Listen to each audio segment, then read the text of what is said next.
Hello everyone, நான் உங்கள் age. அதாவது இதுக்கு முன்னாடி நம்ம சேனலில் நிறைய வீடியோஸ் போட்டிருக்கோம். அதுவும் இந்த ஏஐ சம்மந்தப்பட்ட வீடியோ, ஃபேஸ் காட்டாமல் ஏஐ வச்சு எப்படி எப்படி வீடியோ மேக் பண்ணலாம் அப்படிங்கிறத நான் கற்றுக்கிட்டு ஒரு 2-3 வீடியோஸ் போட்டிருக்கேன். அந்த வீடியோக்கெல்லாம் நல்லா வியூஸ் போய்கிட்டு இருக்கு. பார்க்காதவங்க மறக்காம சேனலை செக் பண்ணி பாருங்க. இதுக்கப்புறம் நம்ம சேனல்ல எந்த மாதிரி வீடியோஸ் எதிர்பார்க்கலாம் அப்படின்னு பார்த்தீங்கன்னா, ஹாரர் சம்மந்தப்பட்ட வீடியோஸ் வந்து இதுக்கப்புறம் போடலாம்னு சொல்லி ஒரு முடிவு எடுத்திருக்கோம். அந்த ஹாரர் சம்மந்தப்பட்ட வீடியோவில் இதுதான் ஃபர்ஸ்ட் வீடியோ. சரி, வாங்க வீடியோக்குள்ள போகலாம்.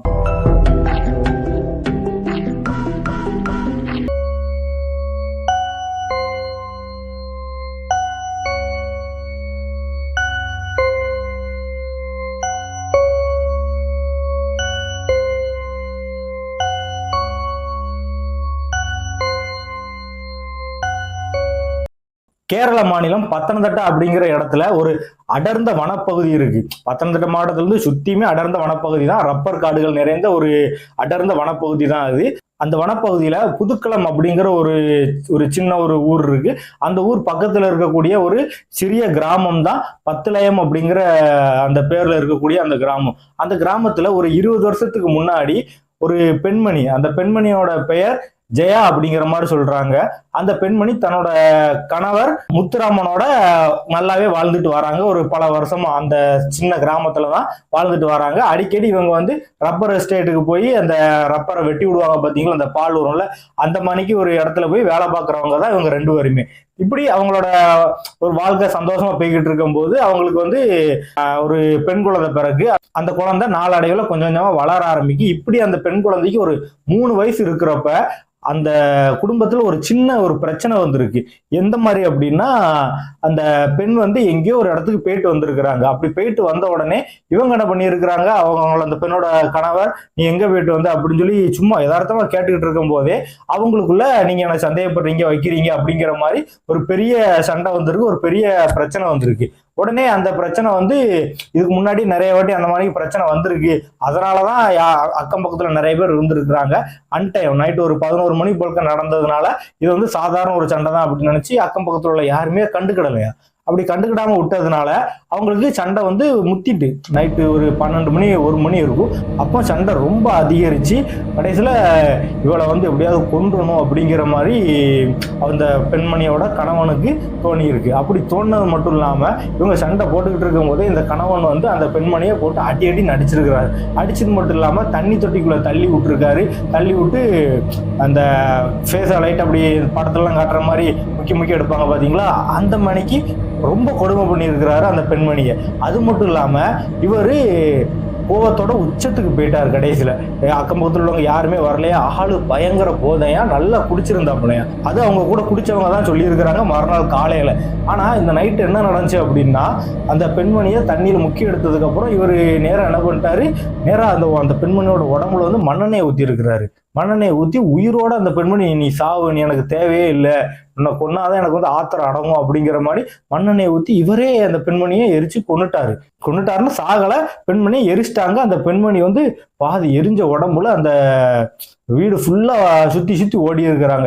அப்போ அந்த இடத்துல வந்து அக்கம் பக்கத்துல உள்ளவங்க, அங்க வீடு எப்படி இருக்கும் அப்படின்னா, ஒரு வீட்டோட என்ட்ரன்ஸ், அதாவது எண்டு முடியுது அப்படின்னா அந்த செவத்துல இருந்து அடுத்த செவரு வரைக்கும் இன்னொருத்தவங்க வீடு, அதாவது ஒரு செவரை 2 வீடு பங்கு போட்டிருப்பாங்க. அந்த ஒரு செவரை அந்த மணிக்கு தான் வீடு இருந்திருக்கு. அப்படி வீடு இருந்ததுனால இந்த பெண்மணி ரொம்ப அலறின உடனே அக்கம் பக்கத்துல உள்ளவங்க எல்லாம் இது என்ன சண்டை, பெரிய சண்டை ஆயிட்டா அப்படிங்கிற கணக்குல நேரம் ஓடி வந்து அந்த பெண்மணியோட வீட்டு வாசல வந்து பார்த்துருக்குறாங்க. அவங்க தீக்குளிச்சு, அதாவது அந்த கணவன் வந்து எரிச்சிட்டாங்க பாத்தீங்களா. அப்படி எரிச்சதுனால இந்த பெண்மணி வந்து அந்த தீ பிடிச்சு அந்த உடம்போட வீட்டுக்குள்ளேயே சுத்திக்கிட்டே இருந்திருக்கிறாங்க.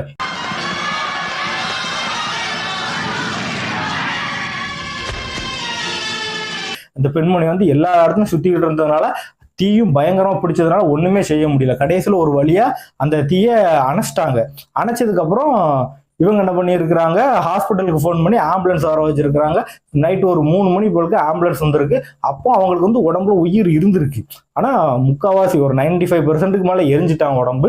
ஆனா அப்படியே உயிர் மட்டும் இருந்திருக்கு. கொஞ்சம் போல லைட்டா வாய் மட்டும் பேசுறதுக்கு உண்டான அந்த தன்மை மட்டும் இருந்திருக்கு. தண்ணி எல்லாம் கொடுத்துட்டு கடைசியில் ஆம்புலன்ஸுக்கு கொண்டு போய் ஹாஸ்பிட்டல்ல சேர்த்துருக்குறாங்க.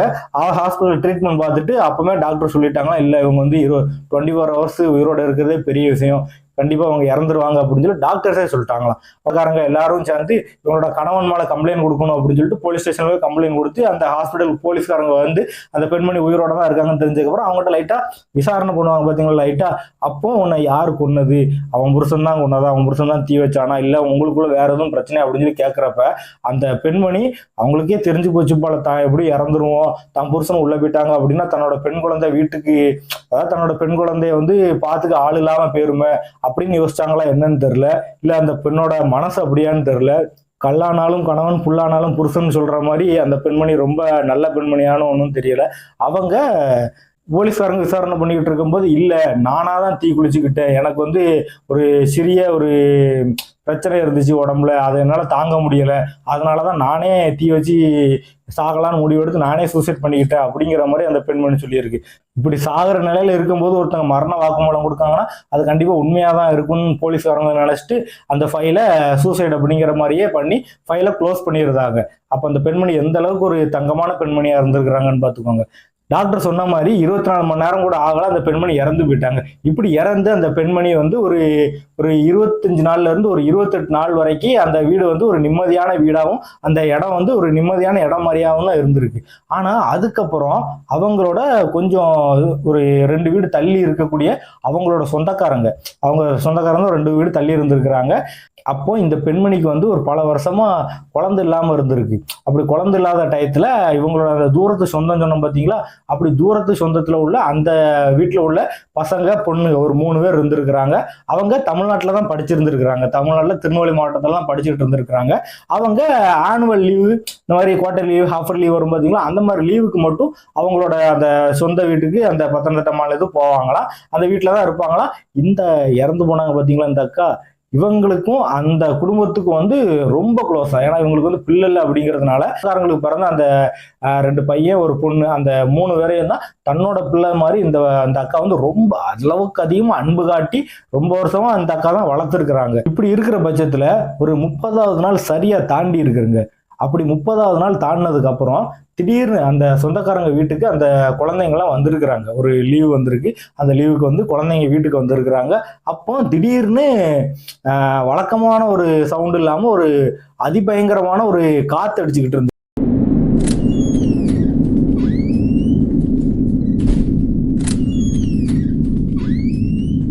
அந்த காத்து வந்து இயற்கையா தான் அடிச்சிருக்கு, அது மழை வர்றதுக்கு உண்டான அறிகுறியா தான் இருந்திருக்கு. அதனால இவங்க என்ன பண்ணியிருக்கிறாங்க, நைட் ஒரு 10 மணி போல இருக்கிற எல்லா கதவையும் அடைச்சிட்டு, ஏன்னா சுத்தி ரப்பர் காடு பாத்தீங்களா, பல 1000 ஏக்கர் கணக்குல, அங்க வந்து ஒரு 5-6 மணிக்கு முன்னாடியே இருட்டிடும் அந்த இடத்துல.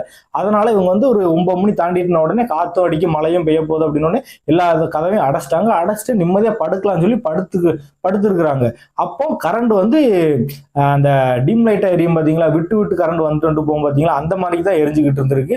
திடீர்னு யாரோ ஒருத்தங்க கதவை தட்டுற ஒரு சத்தம் கேட்டிருக்கு இந்த பெண்மணிக்கு. அந்த பெண்மணியோட பேர் வந்து தாமரை அப்படின்னு சொல்றாங்க. இந்த மாதிரி யாரோ கதவை தட்டுறாங்க அப்படின்னு சொல்லுவாங்க. சரி, வேற யாராவது அக்கம் பக்கத்துல உள்ளவங்க யாராவது இந்த பவுடர் கேட்க வருவாங்க, ஏதாவது இந்த மசாலா பொடி ஏதாவது கேட்க வருவாங்க அப்படிங்கிற மாதிரி நினைச்சு அவங்களும் போய் கதவை திறந்துருக்காங்க. அங்க யாருமே இல்லையா. இதை பார்த்து அந்த தாமரைங்கிற அந்த பெண் வந்து ரொம்ப அதிர்ச்சி அடைஞ்சிருக்கிறாங்க.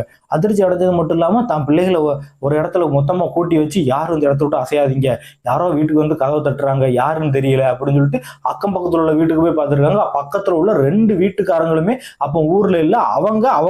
அவங்களும் தமிழ் ஃபேமிலி தான் பார்த்துக்கோங்க. அவங்களோட ஃபேமிலியும் இங்க திருநெல்வேலியில் சங்கரங்கோயில தான் படிச்சுக்கிட்டு இருந்திருக்காங்க. லீவ் விட்டதுனால அந்த 2 ஃபேமிலியும் அங்க போயிட்டு 4வதா ஒருத்தவங்க வீடு இருக்கும் பாத்தீங்களா, அந்த வீட்டுக்காரங்களும் இவங்களுக்கும் எந்த ஒரு தொடர்பும் இல்லை, அதாவது ஒரு சண்டை மணிக்கு. அதனால அவங்களும் பேச்சுவார்த்தையும் நடத்துறது கிடையாது. கதவை தட்டின ஒரு 5 செகண்டுக்குள்ள கதவை திறந்துட்டாங்க. சுத்தி பாக்குறப்ப ஆளே இல்லை. அப்படிங்கிறப்ப இந்த பெண்மணி வந்து ரொம்ப ரொம்ப அளவுக்கு அதிகமா பயந்துருக்கிறாங்க. கைகால் நடுங்கிற அளவுக்கு பயந்துருக்கிறாங்க. பயந்தது மட்டும் இல்லாம தன்னோட குழந்தைகளை ஒரு ரூம்ல அடைச்சு உட்கார வச்சுட்டு என்ன நடக்குதுன்னு பாப்போம் அப்படின்னு சொல்லி உட்கார்ந்துட்டு இருக்க, மறுபடியும் யாரும் அந்த கதவை தட்டி இருக்கிறாங்க. இவங்களுக்கு அப்படியே ரொம்ப ஒரு பெரிய ஷாக்கு. இவங்களுக்கு என்ன நடக்கு ஏது நடக்குன்னு இவங்களால சொல்லவே முடியல, யோசிச்சு கூட பார்க்க முடியல. இருந்தாலும் தன்னோட பயத்தை அப்படியே மனசுக்குள்ள வச்சுட்டு மெல்ல மெல்ல போய் கதவை திறந்து பார்ப்போம் அப்படின்னு சொல்லிட்டு மறுபடியும் போய் கதவை திறந்துருக்குறாங்க. அந்த இடத்துல யாருமே இல்லையா. மறுபடியும் உங்களுக்கு பார்த்த உடனே ரொம்ப பயந்துருக்காங்க. பயந்து போய் கதவை ஸ்டக்குன்னு அடைச்சிட்டு மறுபடியும் வீட்டுக்குள்ள ஓடி வந்து கரண்ட் விட்டு விட்டு வந்துட்டு இருந்துச்சு பாத்தீங்களா. அந்த நேரத்தில் கரண்ட் வந்து முழுசா வந்துட்டான். இவங்க போன்ல சார்ஜ் வேற இல்லாம இருந்திருக்கு. அந்த நேரத்துல சார்ஜ் அந்த நோக்கியா போன் இருக்கும் பாத்தீங்களா, 1997 98 அந்த 2000 அந்த வருஷத்துல வந்திருக்கும் போது நோக்கியா போன், அதுல சார்ஜ் பண்ணியிருக்காங்க. சார்ஜ் பண்ணி இவங்களோட ஹஸ்பண்ட் வந்து வேலைக்கு போயிருந்திருக்காங்க. வேலைக்கு போயிட்டு நைட்டு வரதுக்கு ஒரு 2 மணி 3 மணி ஆகுங்கிற கணக்குல சொல்லியிருக்கிறாங்க. ஹஸ்பண்டுக்கு ஃபோன் பண்ணலாம் சொல்லி ட்ரை பண்ணி பார்த்துருக்காங்க. ஹஸ்பண்டுக்கு காலே போகலையாங்க. ஆனா அதுக்கு உண்டான உண்மையான காரணம் வந்து மழை அதிகமா பெஞ்சிருக்கு அப்படின்னு சொல்றாங்க. அதனாலதான் அந்த கால் வந்து போகாம இருந்திருக்கு. கால் பண்ணணும்னு நினைச்ச உடனே காலும் போகாததுனால இவங்களுக்கு வந்து ரொம்பவே பயம் கொடுத்துருக்கு. ஏன்னா 2 பையன் ஒரு பொட்டை பிள்ளை, அவங்க 3 பேருமே ஒரு 2nd ஸ்டாண்டர்ட் 3rd ஸ்டாண்டர்ட் ஒரு 4th ஸ்டாண்டர்ட் ஒரு 5th ஸ்டாண்டர்டுக்குள்ளதான் படிக்கிறாங்க அந்த 3 பேரும். சரிங்களா. அப்படிங்கிற பட்சத்துல பிள்ளைகளுக்கு ஏதாவது ஆயிருமோன்னு சொல்லி இந்த தாமரைங்கிற பெண்ணு ரொம்ப அளவுக்கு அதிகமா பயந்துருக்கிறாங்க. மறுபடியும் அந்த கதவை டம்மு டம்மு டம்மு டம்னு யாரோ தட்டி இருக்கிறாங்க. இந்த பெண்மணி அப்படியே ஆடாம அசையாம ஒரு சலங்க சத்தம் கூட கேட்காம அப்படியே மெல்ல மெல்ல அந்த கதவை போய் திறந்து பார்த்துருக்கா. அந்த இடத்துல அந்த அக்கா எரிஞ்ச ரூபத்துல அப்படி நின்றுகிட்டு இருந்திருக்குங்க. எப்படி இருந்திருக்கும் பாருங்க, ஜஸ்ட் இமேஜின் பண்ணி பாருங்க. எரிஞ்ச ரூபத்துல அந்த அக்கா இருந்தது மட்டும் இல்லாம இந்த தாமரைங்கிற பெண் வந்து ரொம்ப பயந்துருக்கிறாங்க. கைகால் நடுங்கி யாருன்னு சொல்லி கையெடுத்து கும்பிட்டு அழுது இருக்கிறாங்க. ஆனா அழுதது மட்டும் இல்லாம அவங்க காலில் விழாத குறையா நீ யாருன்னு கேட்டு எங்களோட்டு பேரு எதுக்கு கதவை தட்டுன்னு கேட்டுக்கிட்டு இருக்கும் போது அந்த பெண்மணி, அதாவது அந்த பேயா வந்த அந்த பெண்மணி, அக்கா கொஞ்சம் நவளுங்க, நான் என் குடும்பத்தை மட்டும் பார்த்துட்டு போயிருந்தேன், அந்த பிள்ளைகளை மட்டும் என் கண்ணுல காட்டுங்க, என் கடைசி ஆசையே அதுவாக தான் இருந்துச்சு, நான் சாகும்போது என் பிள்ளைய நான் பார்த்துட்டேன், உங்க வீட்டில் இருக்கக்கூடிய பிள்ளைய தான் நான் 10 வருஷமா நான் வளர்த்தேன் என் பிள்ளையா நினைச்சு, அந்த பிள்ளைங்க இப்போ வந்திருக்கு, அதுங்களை நான் பார்க்கணும், வெளியே என்ன வீட்டுக்குள்ள விடுங்க, சாமி போட்டோவை தூக்கி பின்னாடி வைங்க, என்ன வீட்டுக்குள்ள விடுங்க அப்படின்னு சொல்லி அந்த பேய் வந்து இந்த பெண்மணி கிட்ட கேட்டதாகவும் சொல்லப்படுது.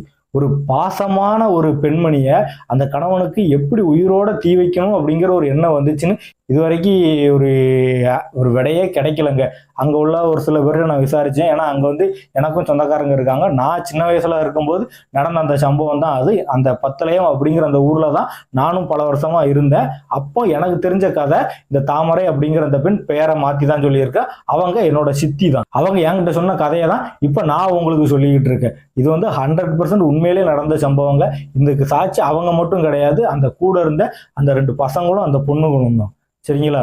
இப்படி அந்த ஜெயாங்கிற அந்த பெண்மணியோட ஆத்மா அந்த எரிஞ்ச ரூபத்துல வந்து உள்ள வீட்டுக்குள்ள போய் அந்த குழந்தைகள் வந்து அந்த இடத்துல வந்து நடுங்கி உட்கார்ந்துகிட்டு இருந்திருக்கிறாங்க. அந்த குழந்தைகளை இது பார்த்த உடனே இல்ல, அந்த குழந்தைங்க என்னை பார்த்து பயப்படுது, நான் கிளம்புறேன், என் குழந்தைகளை என்னை பார்த்து பயப்படுற மாதிரி ஆக்கிட்டான் என் புருஷன், நான் இனிமே அந்த இடத்துக்கு வரமாட்டேன் அப்படின்னு சொல்லிட்டு அந்த அக்கா அங்க இருந்து மெல்ல மெல்ல நடந்து ஒரு காட்டுக்குள்ள அந்த ரப்பர் மர காட்டுக்குள்ள இரவு 2 மணி அளவுல அப்படியே ஊர்ந்து சென்றதாகவும் அந்த பெண்மணி, அதாவது எங்க சித்தி நான் சொன்னோம் பாத்தீங்களா, அந்த பெண்மணி அதை பார்த்ததாகவும் இப்ப வரைக்கும் அந்த ஊர்ல எல்லாரும் பரவலாக பேசப்படக்கூடிய ஒரு கதை தாங்க இது. இப்படி ஒரு தப்பும் செய்யாத அந்த பெண்மணிய ஏதோ ஒரு தவறான சிந்தனையில தவறான புரிதல்ல தன்னோட கணவனை எரிச்சு கொண்டு அந்த கணவனையும் காப்பாத்தி தன்னோட பிள்ளையும் பாதுகாக்க வச்சு அந்த பெண்மணி எவ்வளவுக்குள்ள, அதாவது ஒரு பெண் சாவறதுக்கு முன்னாடி தான் குடும்பத்துக்கு நல்லது செய்வாங்கிறது இல்லைங்க, செத்ததுக்கு அப்புறமும் அந்த பெண் வந்து குடும்பத்துக்கு கண்டிப்பா நல்லதுதான் செய்வாங்க. அந்த குடும்பத்துக்கு மட்டும் கிடையாதுங்க, அந்த பெண்மணி திருமணத்துக்கு முன்னாடி வேற ஏதாவது ஒரு குடும்பத்தை தான் குடும்பமா நினைச்சிருந்தா அந்த குடும்பத்து மேலேயும் அந்த பெண்மணிக்கு பாசங்க இருக்கத்தாங்க செய்யும் அப்படிங்கிறது இந்த கதையில இருந்தே எல்லாருக்கும் புரிய வேண்டிய ஒரு விஷயமா நான் பாக்குறேன். இந்த வீடியோ உங்களுக்கு பிடிச்சிருந்தா தயவு செஞ்சு லைக் பண்ணுங்க, ஷேர் பண்ணுங்க, சப்ஸ்கிரைப் பண்ணுங்க. இந்த மாதிரி ஹாரர் வீடியோஸ் இனிமே நிறைய வரும். அதுக்காண்டி நம்ம சேனலை மறக்காம சப்ஸ்கிரைப் பண்ணிக்கோங்க. 99% வீடியோ நிறைய பேர் பாக்குறாங்க, அவங்க வந்து சப்ஸ்கிரைப் பண்ணாதவங்க தான் பாக்குறீங்க. சரிங்களா. தயவு செஞ்சு சப்ஸ்கிரைப் பண்ணிக்கோங்க. ஒரே ஒரு சப்ஸ்கிரைப் தானே, கீழே பெல் பட்டன் இருக்கும், அதையே அமைக்கிக்கோங்க. தேங்க்யூ.